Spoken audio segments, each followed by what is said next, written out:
Welcome, everybody, to Fandom Nights, where we break down pop culture one fandom at a time. I'm Dustin. I'm Chris.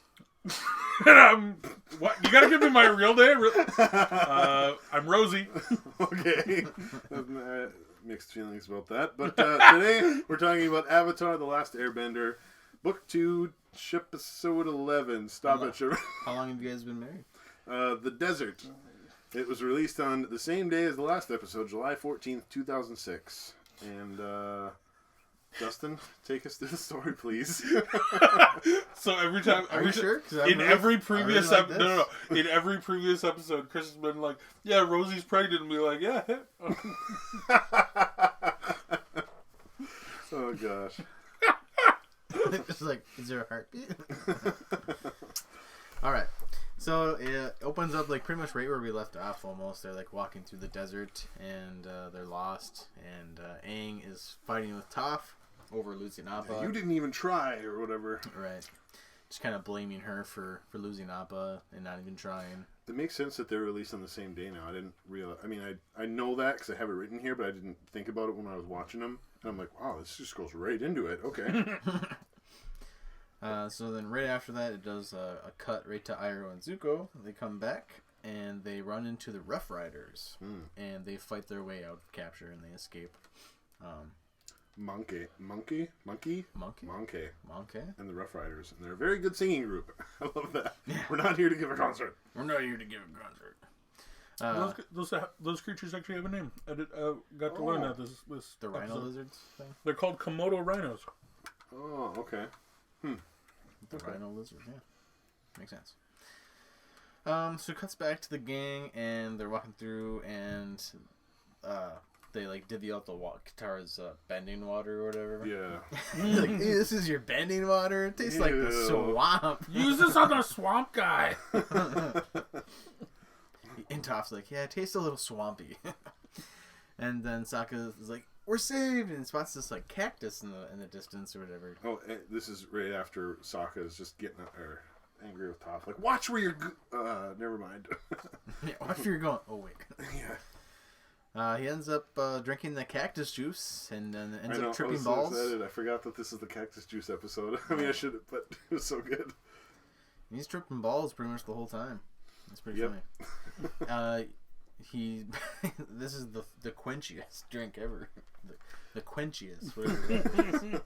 And poor Katara has to hold everyone together during this whole episode. Yeah, she's the mom. Aang's all angry and depressed. Sokka and Momo are just high off of it, and then Toph is just blind, I guess. I mean, no, she's feeling really bad about losing Appa. Oh yeah, so she's just depressed. Yeah. But Momo, I love how he like spun around and then just dart right into the ground. Cuts to Aang, and he's looking across the whole desert, and then he makes this whole mushroom cloud after he like. That was such a crazy scene. Like he's just so angry, and then like a mile away, the wind hits them. Like, whoa! It just reminded me of that one episode when Katara's like, sometimes I forget about how powerful a bender he really is, or something. Or someone says that to Katara, and she's like, oh, he's a powerful bender. Sokka says that. Yeah, and I'm like, yeah, he's one of the most powerful benders ever, but with airbending, and then he's the Avatar on top of it. Right. And the scene just, again, showed me that. But yeah, he's like, a giant mushroom! And he's so excited about it. Cuts to the boulder, and I think it's the boulder, right? No. Oh, no. It's Jinfu. Jinfu. Okay. And Master Yu. So those guys, and they're at the Misty Palms Oasis, and they spot Zook and Iroh, and they look behind them on the bounty board and see their pictures up. So they think they can get a nice bounty while they're looking for. So there was a couple people on there. There was Aang, there was Zuko and Iroh, and then there's the Blue Spirit. Do you know who these two people are? Zhang. Yeah, that's Zhang from the top one is. Yeah, from the previous episode about the deserter.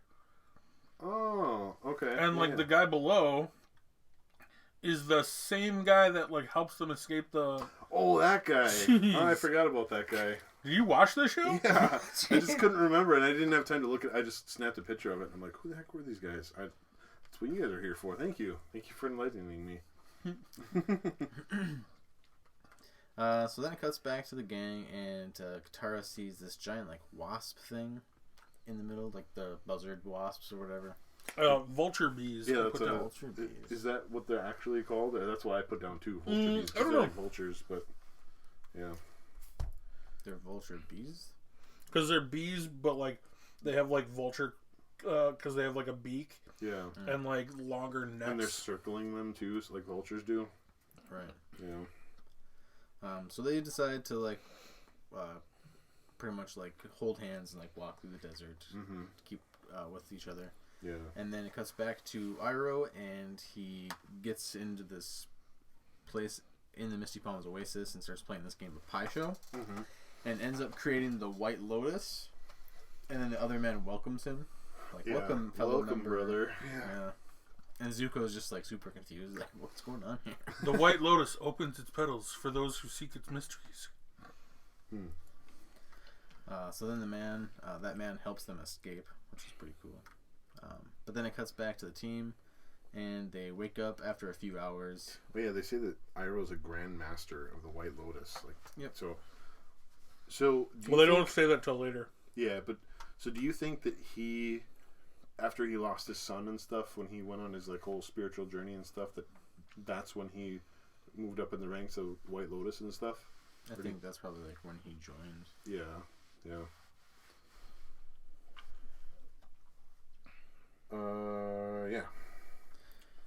So, yep, cuts back to the team, and they wake up after a few hours, and they start walking again, and Aang sees a cloud up in the air. They all do.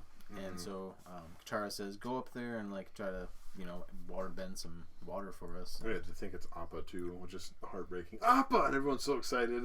And even you get excited kind of watching it. You're like, wait a minute. No. Yeah. And so after that, they find an old sand barge, and then Katara's really asking Aang to do a lot, which is probably good, just keeping him busy. But yeah, I think she's just trying to get him to not think about what's going on. Like, we need to get out of the desert, and one step at a time here. We'll find Appa, but I don't know. Yep, we gotta survive. So yeah, they find the sand barge, and Aang will airbend the sails to get out of there, essentially. And they have this like little compass on there that points. I just love how Aang's just so mad this entire episode, but he's just incredibly powerful in every situation. Everything he does is 100% because he's just so angry and focused. Like, you know how you get angry sometimes and you're just like, I'm just gonna, like, if I remember when I was younger, like I had to shovel rocks or something in our yard, and like I'm just so angry, and I'm just gonna get this done, and you just like go crazy at it. Like, that's what Aang's doing in this situation because he's just missing Appa so much. Yeah, because like he does that mushroom cloud airbending anger thing, and then when he sees the boat, he's just one huge just rah, and he gets all the sand out of there. Which I was wondering if that was earth or airbending. I think it was just airbending because he's just going back to his roots. And then when he's pushing the sled across the desert, he's just going balls to the walls, just the whole time, just taking his anger out on the sail. But yeah, good acting from that actor. Yeah. Then it cuts back to Iroh and the man that said what you said is an honor. What? No, go.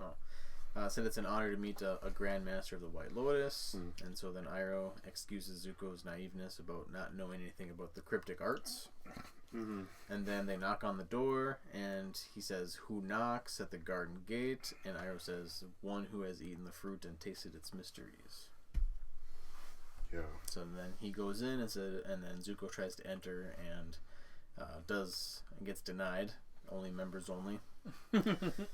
So he just sits out and waits. And so cuts back to the team, and they find this rock in the middle of the desert, and it's pointing towards the magnetic center of the desert, Katara thinks. And so they get up there, and Toph is super excited to find solid rock again. Instantly does snow angels and rock angels. So then they're looking around this whole rock, and they go into these caves, and they see this like slime and stuff inside the caves. And I love this. And so, Sokka licks the cave juices, and he says, "Did you just? I just have a natural curiosity." Detective Sokka just has to test things. And Katara's like, you drink this cactus juice, and now you're licking things in the wall. Like, what's going on? Now you're just licking stuff. So then they discover that these holes are not just there. They're like made by something. And so then they, or Toph I think starts hearing the rumbling through the rock. And says, something's like rumbling and buzzing, like we gotta get out of here. And so then they see those, what are they? They're buzzard wasps. Buzzard wasps. Mm-hmm. Oh, so buzzard was right. Oh, yeah. Buzzard wasps. Yeah, I was right. Well, I mean, vultures are considered buzzards. They're buzzard wasps. I literally said that exact thing. Yes. So. You guys are like, no, it's a vulture. I didn't, without looking it They're up. buzzard wasp, mother. Vulture bee. Vulture bee is the nice version of them. But wasps don't have honey, and these things have honey, so I don't know. It wasn't hard. According to the fandom wiki, it's bee/wasp-like bodies. Okay. Okay. Well, actually, it would make more sense to be a wasp if, like, because vultures. Well, no, because if for the wasp side of things, when Sokka licks the cave juices, if it were honey, that would be sweet. Oh, I suppose. Yeah. No, he's gonna lick it and it tastes like crap. Yeah. So way to go, Dustin. Good job. Yeah, you're welcome. So the insects chase everyone out, and then one actually takes Momo and starts flying off with it. Yeah. And Aang right here is just not losing from right else. Now, Aang till Katara helps, he's just furious. He gets more and more angry this entire time. Like he's been. It's like a exponential graph. Like he's been getting angrier and angrier, and then this launches it up, and then later on, it launches up so far when he gets in the Avatar state. But yeah, so he's like, no, not happening today. Not losing another buddy. He's so mad, and so he just flies off. And I think he killed that thing. Oh, for sure. I think he sliced. He sliced it in half. Yeah, that's what I wrote. He cut. I stopped it and paused it. And you can see it. Because you know how he's so peaceful and not about taking life? Yeah. That this just angered him so much. Or pushed him. He killed it right here. Yeah. I don't think he even cared. No. Or I don't think he's ever taken a life until now. Because remember, he didn't even want to take Ozai's life. Right. So he was like, it was kind of shocking that he just killed this. It's a vulture bee wasp thing, but still, he's never killed anything. Still, he won't even his whole culture is against killing. Yeah, he won't even eat meat and all that stuff. And this is the thing. I wonder if he kills anything else. I don't think he does. He's just so mad because he lost Appa. He's losing control. He's so angry. He's lost his best friend, I think. Yeah. He knows from 100 again, years it ago. shows how powerful he is because he goes and saves Momo, and I love how Momo falls and then whoop, it comes back up. Yeah. But then his landing was just the coolest thing ever. He flips down, and then he shoots the razor air or whatever it is, and it flies like a mile off, and then cuts the thing. Like the power and precision that he has is terrifying, honestly. And then the story continues, and he just keeps getting more mad. Let's say you give Aang the right motivation and everything, I don't think he loses against anyone. Yeah, right. Even with just airbending, you have to have the other elements. I think you just can't beat Aang. Yeah. Just like Tenzin, even when you get him mad and angry, he took over until he got, eventually overpowered. Yeah.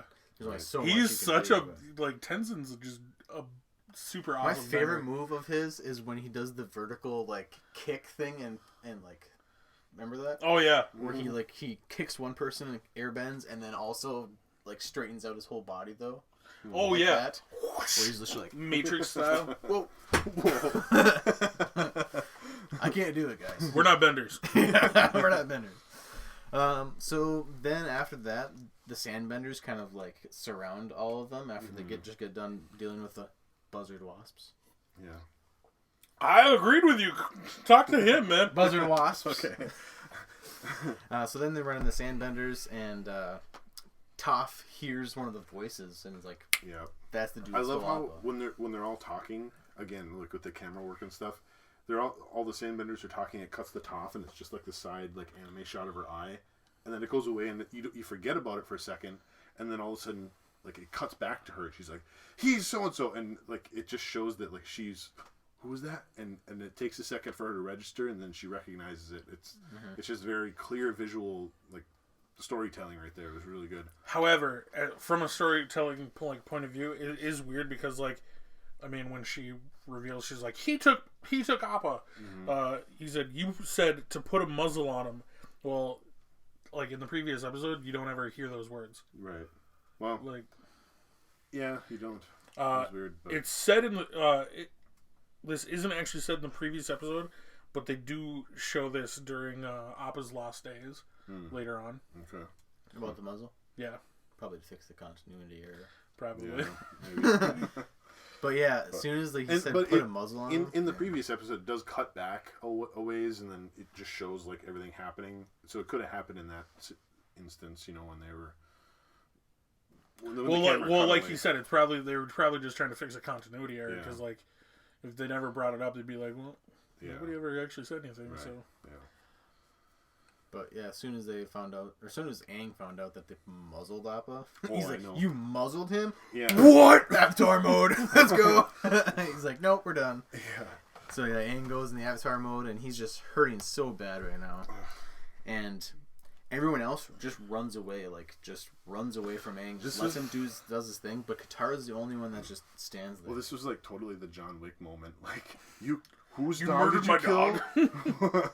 And Aang just like starts going nuts, and it just hurts so much because like Katara just stands there with him and stands her ground. And was it Sokka who's like, "Everybody run, just get out of here, get yeah." Like this is not going to be good. Yeah, but I don't know. This whole scene just like I almost kind of started getting emotional because I'm like, oh my gosh, Safi. I know this whole thing. I'm just like. The more I get into the show, the more emotional I'm getting, and maybe it's just because we're having another baby and stuff or whatever. I don't know. I don't know. It's just weird, but that's all I got. Yeah. Yeah, because it kind of ends as soon as like Katara helps him like out of the Avatar state, right? Yeah, they like hug and it ends. And then credits. Yeah.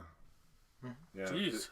He just calms. She kind of calms him down. Then they both cry, and. Yeah. Instantly impregnates her from the Force.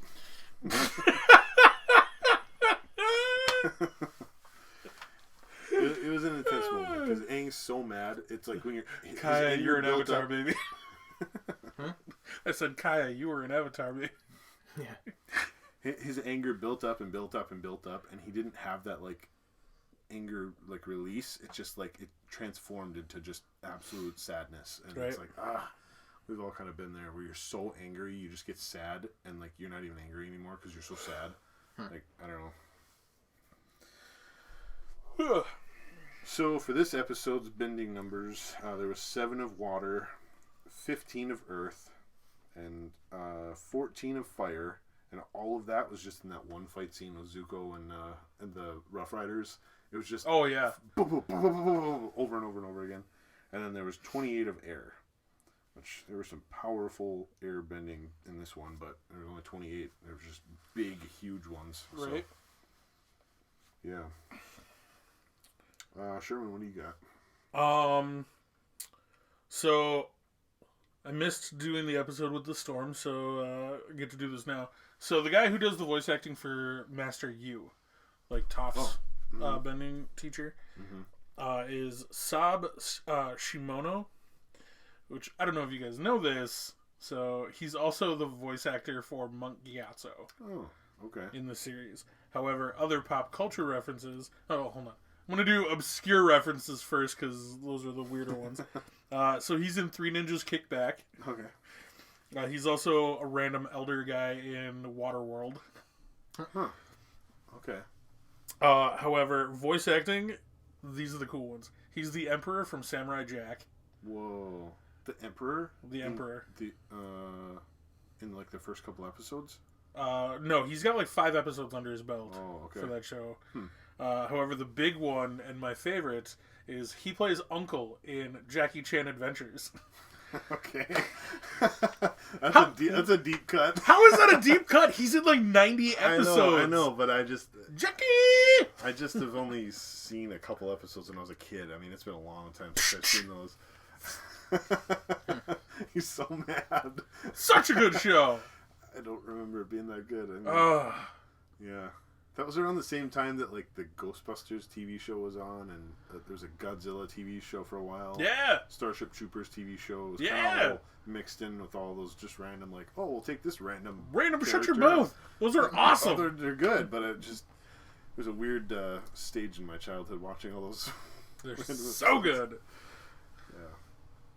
Yeah. Big Boy and Rocket. Was You ever seen it? The same time frame. Los don't know. Luchadores? No. Mucha Lucha? Uh-uh. Oh! Nope, nothing. I haven't Jeez! anything. I loved cartoon. I loved like waking up on a Saturday morning back then and just be like, yes, all right. I don't even care. I'm in middle school, high school. Let's sit down and crack out some great TV. Yeah. Speaking of great TV, should we rate this episode? Yes, all right. Feel ashamed. So the story arc in this one. What do you think, Dustin? It was good. I'd give it a 10 because it kind of completed the last episode as well. Because it was a 2-episode story arc. Mm-hmm. Okay.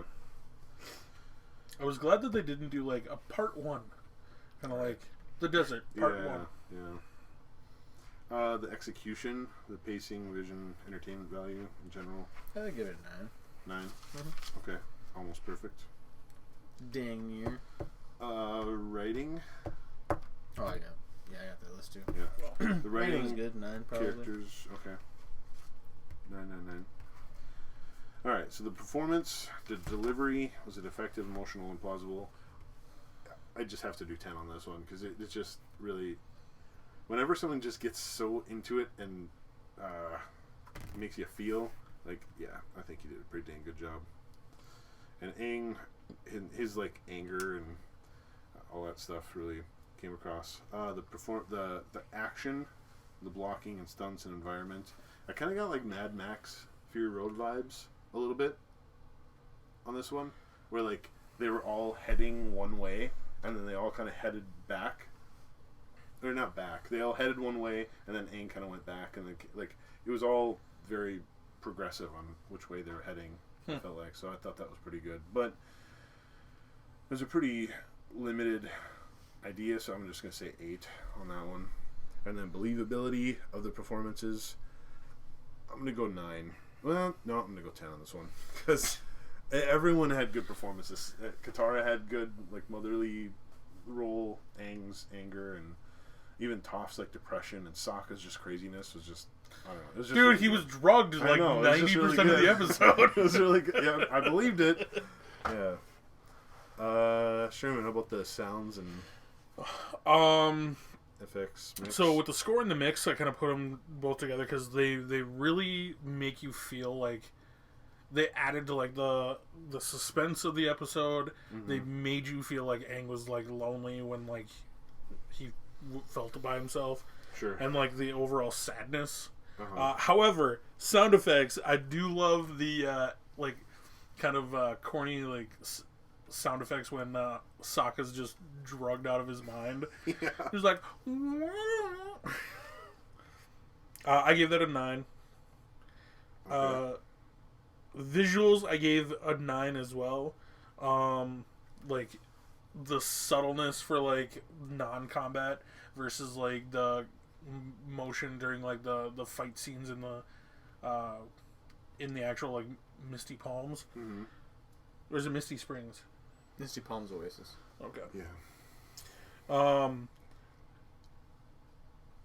I left it at a 9, even though there were like 3 or 4 like big or like kind of weird editing mistakes for this episode. I left it at a 9 specifically because like even the tiniest little details, Momo's eyes when he's like riding on Sokka's shoulder, mm-hmm. huge. Like they made his eyes like totally drugged out like he would be. But there's a few like mistakes like for editing, like okay, like his eyes go back to normal for a little no. So like when you first see when Iroh looks over at the pie show table, mm-hmm. The first time you see the table, all the pie show tiles are white. When they walk up, they're all brown. Were they flipped over? Right? Oh, no. Yeah. When Zuko is like standing up, like outside the door while he's waiting, yeah. like he leans up against it like this, or stands next to this like potted flower, yeah. and he like sniffs it. Well, in the very next scene, There's no pot or flour. Oh, But he's the only one. Rid of it.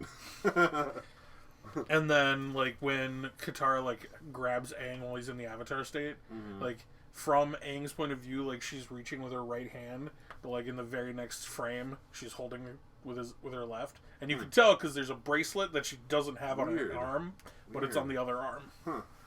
Okay. I left it at a 9 mainly because, like, everything else was just overshadowed those. Here's all the negative stuff, but I'm still going to give it a 9. Right? Yeah. Okay. And then the effects? I gave that a 9.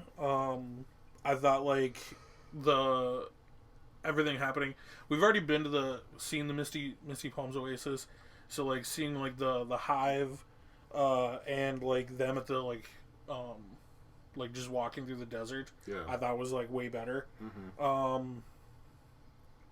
Props I thought was awesome, like Zuko and Iroh's escape, like in the going through the potted plant, yeah.